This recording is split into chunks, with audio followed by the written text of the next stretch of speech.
नमस्ते दोस्तों, आपके पसंदीदा पॉडकास्ट में आपका एक बार फिर से बहुत बहुत स्वागत है। आज हम जिस विषय पर बात करने जा रहे हैं वह हम सभी के जीवन से बहुत गहराई से जुड़ा हुआ है, फिर भी हम अक्सर इस पर ध्यान नहीं देते।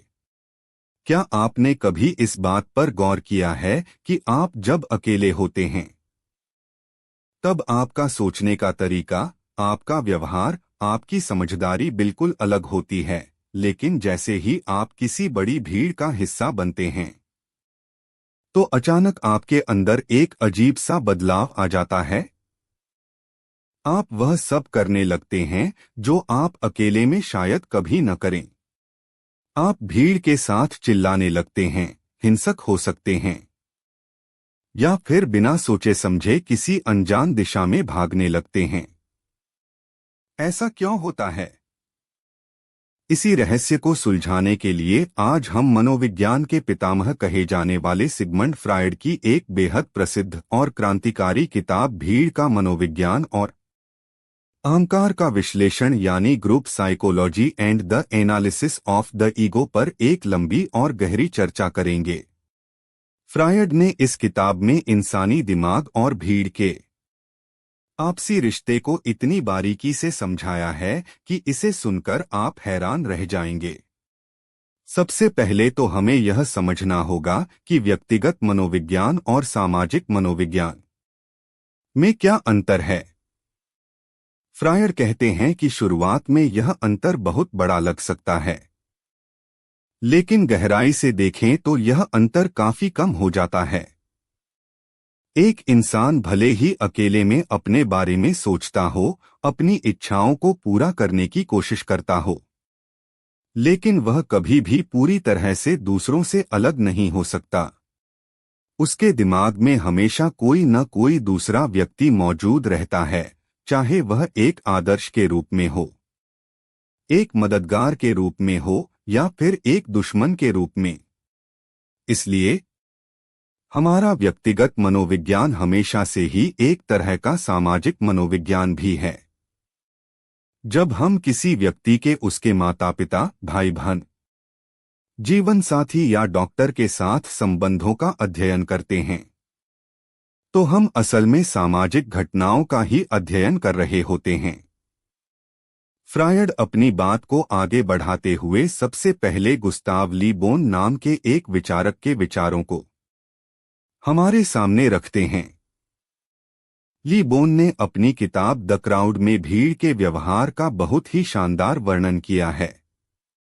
ली बोन का मानना था कि जब बहुत सारे लोग एक जगह इकट्ठा होते हैं तो वे सिर्फ कुछ लोगों का समूह नहीं रह जाते, बल्कि वे एक नया सामूहिक मन या सामूहिक आत्मा बना लेते हैं। इस भीड़ में शामिल होने के बाद एक पढ़ा लिखा, समझदार और शांत इंसान भी जंगली, आक्रामक और बेकाबू हो सकता है।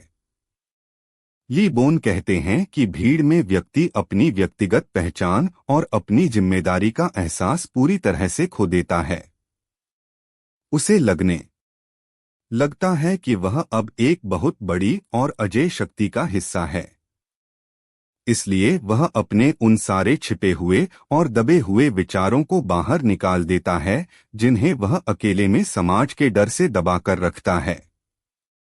भीड़ में लोग गुमनाम होते हैं, इसलिए उन्हें किसी भी गलत काम के लिए व्यक्तिगत रूप से जिम्मेदार ठहराए जाने का डर नहीं रहता। ली बोन ने इसके 3 मुख्य कारण बताए हैं। पहला यह कि भीड़ की अजेयता का एहसास व्यक्ति को उसकी दबी हुई प्रवृत्तियों के सामने झुकने की आजादी देता है। दूसरा कारण है संक्रमण या छूत की बीमारी की तरह भावनाओं का फैलना। भीड़ में हर भावना और हर काम इतनी तेजी से फैलता है कि व्यक्ति सामूहिक हित के लिए अपने व्यक्तिगत हित को कुर्बान करने के लिए भी तैयार हो जाता है। और तीसरा, जो सबसे महत्वपूर्ण कारण है, वह है सम्मोहन जैसी स्थिति। ली बोन कहते हैं कि भीड़ में व्यक्ति की स्थिति बिल्कुल उस इंसान जैसी हो जाती है जिसे किसी ने सम्मोहित कर दिया हो। उसकी अपनी चेतना, अपनी इच्छा शक्ति और अपनी सोचने समझने की क्षमता खत्म हो जाती है और वह बस एक रोबोट की तरह काम करने लगता है। भीड़ बिना सोचे समझे किसी भी चरम सीमा तक जा सकती है। फ्रायड ली बोन की इन बातों से काफी हद तक सहमत हैं, लेकिन उनका कहना है कि ली बोन ने असल कारण को नहीं बताया। ली बोन ने यह तो बता दिया कि भीड़ में लोग सम्मोहित हो जाते हैं, लेकिन उन्होंने यह नहीं बताया कि वह सम्मोहन करने वाला कौन है। वह शक्ति कौन सी है जो लोगों को आपस में बांध कर रखती है।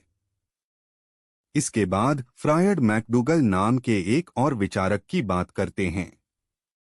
मैकडूगल ने कहा कि भीड़ दो तरह की होती है, एक वह जो असंगठित होती है, जैसे अचानक सड़क पर जमा हुई भीड़, और दूसरी वह जो संगठित होती है।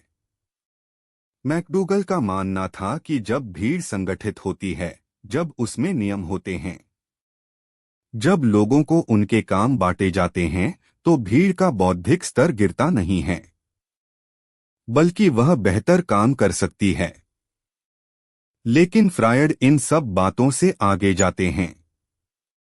वह कहते हैं कि सिर्फ यह कह देना कि लोग एक दूसरे की नकल करते हैं या सम्मोहित हो जाते हैं काफी नहीं है।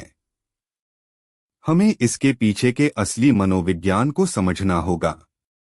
यहीं पर फ्रायड अपना सबसे बड़ा और क्रांतिकारी विचार पेश करते हैं, लिबिडो या प्रेम की ऊर्जा का सिद्धांत। फ्रायड कहते हैं कि जिस तरह एक परिवार प्रेम के धागों से बंधा होता है, उसी तरह एक भीड़ या कोई भी समूह भी प्रेम या लिबिडो की शक्ति से ही आपस में जुड़ा होता है। आप सोच रहे होंगे कि भीड़ में कैसा प्रेम। फ्रायड स्पष्ट करते हैं कि प्रेम का मतलब सिर्फ शारीरिक आकर्षण या स्त्री पुरुष का प्रेम नहीं है। प्रेम में माता पिता का बच्चों के प्रति प्रेम, दोस्तों के बीच का प्रेम, मानवता के प्रति प्रेम और यहाँ तक कि किसी विचार या वस्तु के प्रति लगाव भी शामिल है। जब लोग एक भीड़ या समूह में होते हैं, तो वे अपनी व्यक्तिगत पहचान और अपने स्वार्थ को छोड़ देते हैं, क्योंकि वे समूह के बाकी लोगों के साथ एक भावनात्मक जुड़ाव महसूस करते हैं। वे चाहते हैं कि वे समूह के साथ तालमेल बिठाकर चलें, न कि उनके खिलाफ। इसे और अच्छे से समझने के लिए फ्रायड दो बहुत ही खास तरह के संगठित और कृत्रिम समूहों का उदाहरण देते हैं, चर्च या कोई भी धर्म और सेना। ये दोनों ही ऐसे समूह हैं जिन्हें बनाए रखने के लिए बाहर से दबाव डाला जाता है, लेकिन अंदर से ये एक बहुत ही मजबूत मनोवैज्ञानिक धागे से बंधे होते हैं। चर्च और सेना दोनों में एक बात बिल्कुल समान है, दोनों में यह भ्रम या विश्वास होता है कि उनका एक सर्वोच्च नेता है।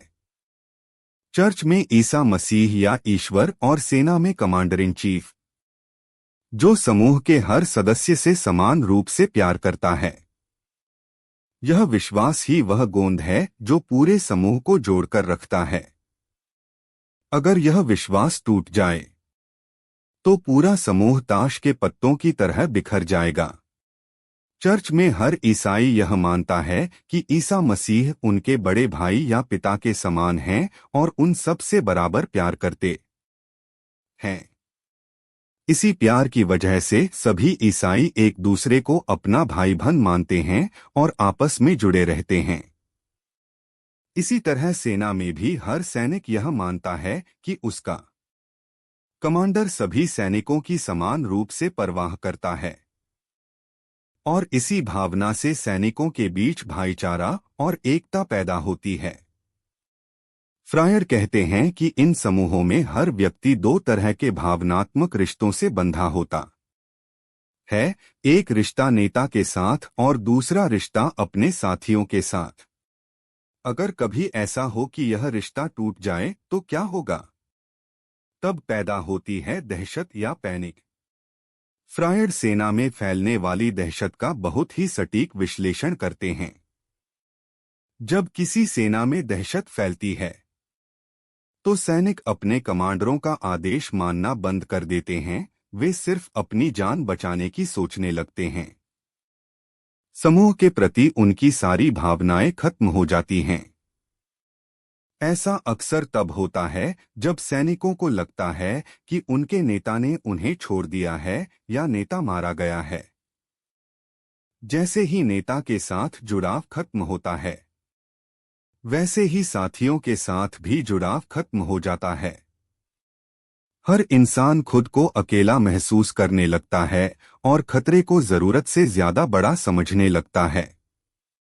यानी दहशत खतरे की वजह से नहीं पैदा होती, बल्कि समूह के मनोवैज्ञानिक बंधनों के टूटने की वजह से पैदा होती है।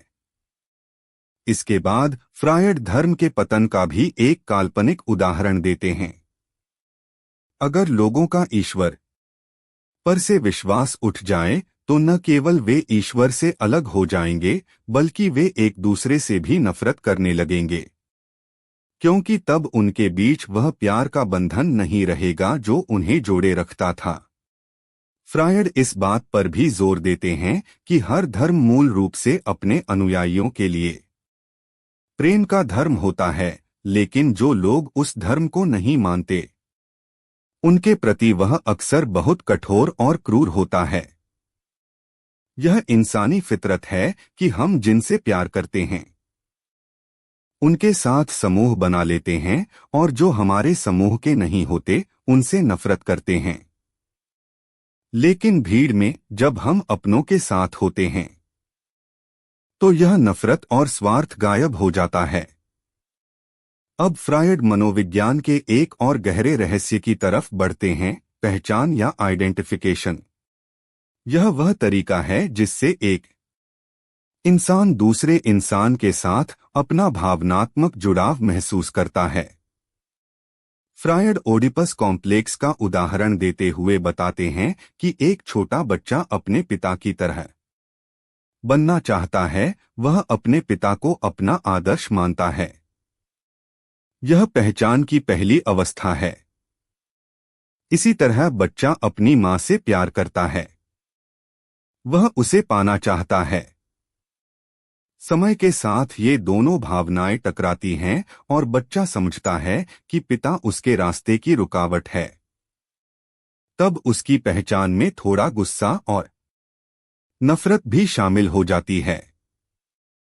फ्रायड बताते हैं कि हम अक्सर उन लोगों के साथ अपनी पहचान बना लेते हैं जिन्हें हम अपना आदर्श मानते हैं या जिनसे हम प्यार करते हैं, या कभी कभी उनके साथ भी जिन्हें हम पसंद नहीं करते, लेकिन हमारे और उनके हालात एक जैसे होते हैं। भीड़ में भी यही होता है। भीड़ के सभी सदस्य एक दूसरे के साथ अपनी पहचान बना लेते हैं क्योंकि वे सभी एक ही नेता को अपना आदर्श मानते हैं। इसी पहचान की वजह से वे एक जैसे काम करते हैं, एक जैसी भावनाएं महसूस करते हैं और एक दूसरे के लिए अपना स्वार्थ भूल जाते हैं। इसके बाद फ्रायड प्यार और सम्मोहन की तुलना करते हैं। जब कोई इंसान किसी के प्यार में पागल होता है तो वह पूरी तरह से विनम्र हो जाता है, उसकी अपनी आलोचनात्मक क्षमता खत्म हो जाती है। वह अपने प्रेमी की हर बात को सही मानता है। ऐसा इसलिए होता है क्योंकि उसने अपने प्रेमी को अपने अहंकार के आदर्श ईगो आइडियल की जगह पर रख दिया है। यानी प्रेमी ही उसके लिए सब कुछ बन जाता है और वह खुद को उसके सामने पूरी तरह से न्योछावर कर देता है। प्यार अंधा होता है। यह कहावत इसी मनोवैज्ञानिक तथ्य पर आधारित है।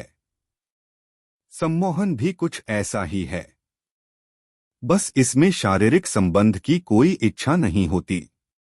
सम्मोहन में सम्मोहित होने वाला व्यक्ति सम्मोहनकर्ता को अपना आदर्श मान लेता है और उसकी हर बात मानता है। सम्मोहन असल में दो लोगों की एक भीड़ है। फ्रायड कहते हैं कि भीड़ की पूरी संरचना इसी सम्मोहन और प्यार के सिद्धांत पर काम करती है। भीड़ के लोग अपने नेता को अपने आदर्श की जगह पर बैठा देते हैं और इसलिए वे सब एक दूसरे से जुड़ जाते हैं। इस चर्चा में ट्रोटर नाम के एक लेखक का भी जिक्र आता है, जिन्होंने कहा था कि इंसानों में जानवरों की तरह एक झुंड की प्रवृत्ति, हर्ड इंस्टिंक्ट, जन्मजात होती है और इसी वजह से लोग भीड़ का हिस्सा बनते हैं। लेकिन फ्रायड इस बात को सिरे से खारिज कर देते हैं। फ्रायड कहते हैं कि इंसान कोई भेड़बकरियों का झुंड नहीं है जो बिना किसी नेता के बस यूं ही साथ चलता रहे। अगर इंसान झुंड बनाता भी है तो उस झुंड को एक मुखिया की जरूरत होती है। फ्रायड चार्ल्स डार्विन के उस सिद्धांत की याद दिलाते हैं जिसमें कहा गया था कि प्राचीन काल में इंसान एक ऐसे समूह या प्राइमल होर्ड में रहता था जिसका मुखिया एक बहुत ही क्रूर, शक्तिशाली और निरंकुश पिता होता था। वह पिता सभी महिलाओं पर अपना अधिकार रखता था और अपने बेटों को उनसे दूर रखता था। बेटों को अपने पिता से डर भी लगता था और वे उसका सम्मान भी करते थे। फ्रायड का मानना है कि आज की कोई भी भीड़ उसी प्राचीन समूह की एक याद है। जब हम किसी भीड़ में होते हैं और किसी चमत्कारिक नेता के प्रभाव में आते हैं तो हम असल में अपने उसी आदिम पिता के सामने नतमस्तक हो रहे होते हैं। नेता वही शक्तिशाली पिता है जिसे कोई रोक टोक पसंद नहीं, जो सबसे ऊपर है और जिसे किसी से प्यार करने की जरूरत नहीं, बल्कि सब उसे प्यार करते हैं। इसी वजह से भीड़ इतनी जल्दी सम्मोहित हो जाती है और अपने नेता की हर आज्ञा का पालन करने के लिए तैयार रहती है। अंत में फ्रायड हमारे दिमाग के अंदर चल रहे संघर्ष की बात करते हैं। हमारे दिमाग में एक मैं, ईगो है और एक मेरा आदर्श, ईगो आइडियल है। जब हमारा मैं हमारे आदर्श की बराबरी नहीं कर पाता तो हमें दुख होता है, डिप्रेशन होता है। इसे फ्रायड मेलनकोलिया कहते हैं, जहां हमारा ईगो आइडियल हमारे ही ईगो को बुरी तरह प्रताड़ित करता है। लेकिन कभी कभी, जैसे किसी त्योहार या जश्न के मौके पर, समाज हमें नियमों को तोड़ने की आजादी देता है। तब हमारा मैं अपने आदर्श के दबाव से मुक्त हो जाता है और हम बहुत खुश और ऊर्जावान महसूस करते हैं। इसे मनोविज्ञान की भाषा में मेनिया या उन्माद कहते हैं। यही स्थिति तब होती है जब हम भीड़ का हिस्सा होते हैं। भीड़ हमें हमारी रोजमर्रा की पाबंदियों, हमारी नैतिकता और हमारे ईगो आइडियल से आजाद कर देती है। हम भीड़ के नेता को अपना नया आदर्श मान लेते हैं और उसके नाम पर कुछ भी करने को तैयार हो जाते हैं। संक्षेप में कहें तो फ्रायड की यह किताब हमें यह सिखाती है कि इंसान का दिमाग कभी भी पूरी तरह से तार्किक नहीं होता। हमारे भीतर हमेशा वह आदिम इंसान और वह डरा हुआ बच्चा मौजूद रहता है जो किसी शक्तिशाली सहारे की तलाश में रहता है। जब हमें वह सहारा किसी नेता या किसी विचारधारा के रूप में मिल जाता है तो हम अपनी व्यक्तिगत पहचान को भूलकर एक विशाल भीड़ का हिस्सा बन जाते हैं। यह जानकारी सिर्फ मनोविज्ञान के छात्रों के लिए ही नहीं, बल्कि हम सभी के लिए बहुत जरूरी है ताकि हम समझ सकें कि समाज, राजनीति, धर्म और यहाँ तक कि सोशल मीडिया पर लोग इस तरह का अंधा व्यवहार क्यों करते हैं। अगर हम अपने भीतर के इस मनोविज्ञान को समझ लें तो शायद हम भीड़ की उस अंधी दौड़ से खुद को बचा सकें और अपने सोचने समझने की आजादी को बरकरार रख सकें। तो दोस्तों, सिगमंड फ्रायड के विचारों की यह गहराई आपको कैसी लगी? उम्मीद है कि इस लंबे और ज्ञानवर्धक सफर में आपको इंसानी दिमाग और भीड़ के व्यवहार के बारे में बहुत कुछ नया और चौंकाने वाला जानने को मिला होगा। जब अगली बार आप किसी भीड़ का हिस्सा बने तो एक पल के लिए रुककर जरूर सोचिएगा कि क्या आप सच में अपनी मर्जी से फैसले ले रहे हैं, या फिर आप भी उस सामूहिक मन और किसी अदृश्य आदिम पिता के सम्मोहन में खो चुके हैं। आज के लिए बस इतना ही। फिर मिलेंगे किसी और दिलचस्प और दिमाग को झकझोर देने वाले विषय के साथ। सुनते रहिए और अपने विचारों की दुनिया को बड़ा करते रहिए। धन्यवाद और शुभ दिन।